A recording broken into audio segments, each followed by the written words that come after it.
నిజాంపేట మండలంలోని బాచపల్లి గ్రామంలో పలు సీసీ రోడ్లు జెడ్పీహెచ్ఎస్ పాఠశాల ప్రహరీ గోడ శంకుస్థాపన చేసి తిరిగి వెళ్లే క్రమంలో బాచపల్లిలోని మహాత్మా జ్యోతిబా పూలే గురుకుల పాఠశాల ఆకస్మికంగా తనిఖీ చేసి పిల్లలకు సరైన ఆహార పదార్థాలు అందించాలని పేరెంట్స్ మీటింగ్ పెట్టి పిల్లల బాగోగులు తెలుసుకోవాలని శాసనసభ్యులు డాక్టర్ పట్రోల సంజీవరెడ్డి తెలిపారు. పిల్లలు మరియు తల్లిదండ్రులను ఇబ్బందులు పాలు చేస్తూ గురుకులం ప్రధాన ఉపాధ్యాయులు ఇష్టానుసారంగా అమర్యాదగా ప్రవర్తిస్తూ ఉంటే పిల్లలు టీసీలు తీసుకుని గురుకులం నుంచి వెళ్తున్నారని, విద్యార్థులు సైతం బాధపడుతున్నారని, ప్రతి తప్పును ప్రశ్నించిన తల్లిదండ్రులపై ఎమ్మెల్యేకు ఫిర్యాదు చేస్తున్న ప్రిన్సిపల్ మేడంకి ప్రజలతో మర్యాదగా నడుచుకోవాలని శాసనసభ్యులు గురుకులం ప్రధానోపాధ్యాయులకి సూచించడం జరిగింది.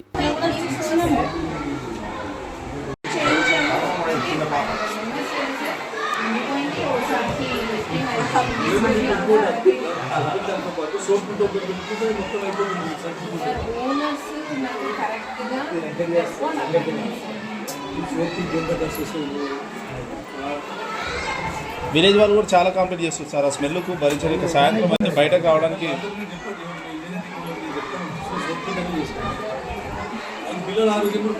అది చాలా ఇబ్బంది ఉంది సార్. అది మాత్రం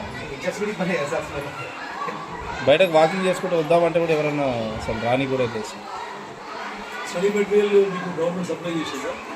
మరిన్ని అప్డేట్స్ కోసం మా ఛానల్ని సబ్స్క్రైబ్ చేయండి.